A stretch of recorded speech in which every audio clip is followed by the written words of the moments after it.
얘기가 아주 미약했기 때문에 그것이 국민한테 제대로 전달이 되거나 그것이 이슈로서의 그 프레임을 형성치 않고서 간 부분이 있다라는 거죠.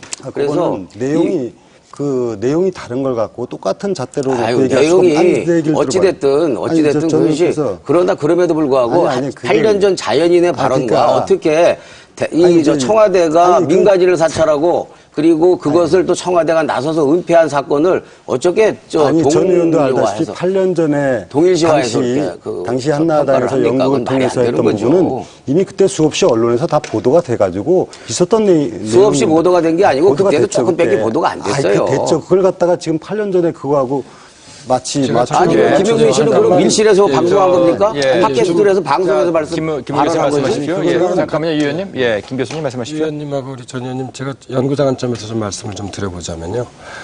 그러니까 사실 이 언론이라고 하는 것이 이제 기본적으로 공론장이지 않습니까? 그래서 이 공론장의 경우는 이제 최소한의 공공성 이런 것들이 필요한 것 같습니다. 저는 뭐 어느 편에서 말씀을 드리는 건 아닙니다. 네. 근데 이제 올해 우리 정치 일정이 이제 총선이 이제 막 치러졌고 대선이 있지 않습니까? 이러다 보니까 이 언론을 포함한 뭐 신문 방송이죠. 그 공론장이 제가 보기에는 좀 과도하게 이 정치화되고 이런 공공성을 현재 제대로 발휘하고 있지 못한 것으로 보여요. 왜냐하면 뭐 총선도 총선이지만 사실 이번 총선은 어떻게 보면 이제 총선 속의 대선이라고 대선의 의미를 가진 어떤 그런 그 총선의 의미를 갖고 있다 보니까 사실상 편파 보도가 있었다고 하는 것은 뭐 이게 우리가 여기서 뭐 이렇게 서로 다른 의견을 제시할 것이 아니라 저는 일반 독자들이 충분히 판단할 수 있는 문제라고 생각을 합니다. 그러니까 논란이 되었던 김용민 그 막말 사건과 그다음에 문대성 그 당선자도 지금 논문 표절의 문제하고 김영태 당선자의 성추행 사건이 세 개를 놓고 봤을 때 우리나라의 뭐 대표적인 그런 보수 매체라고 할 수 있는 조중동과 대표적인 진보 매체라고 할 수 있는 한겨레 경향신문이 어떻게 보도했는지 아마 전 독자들이 잘 알 거라고 봅니다. 제가 알고 있는 한도 내에서는 그래도 진보 매체들은 그 논문 표절과 성추행 사건과 더불어서 김용민 막말 문제도 상당히 비중 있게 좀 다루었어요.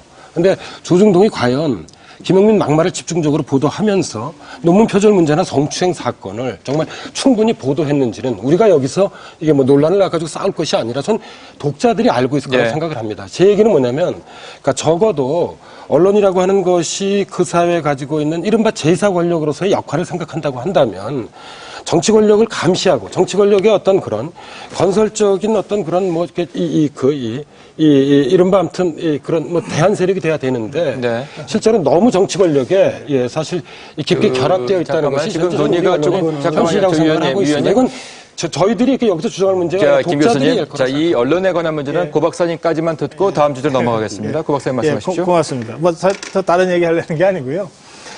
이명박 정부가 정부 들어서서 언론 장악을 하려고 굉장히 노력했다고 저는 생각합니다. 그런데 그 노력이 이를테면 한나라당 또 지금의 새누리당한테 무슨 도움이 되는 거냐라고 따지면 저는 전혀 그러지 못했다고 생각합니다.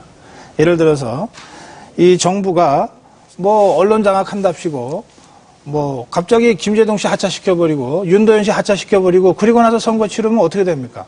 곤욕 치르기는 한나라당이 곤욕 치렀어요. 6.2 지방선거 때, 뭐 재보궐선거 때 그 묘하게 선거 앞두고서 꼭 그런 일이 터져가지고 사실은 그것 때문에 선거에 굉장히 불리함을 안고 선거 치른 적이 뭐 기억하시잖아요. 이번 경우도 보십시오. 이명박 정부가 무슨 생각으로 그랬는지 모르겠는데 김재동 씨 뭐 국정원 직원 보내서 뭐 압력을 가하려고 했다.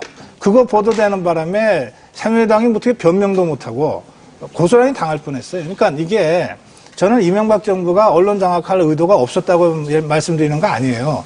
언론 장악을 하려고 사실은 역대 정권보다도 훨씬 더 거친 방법으로 했습니다.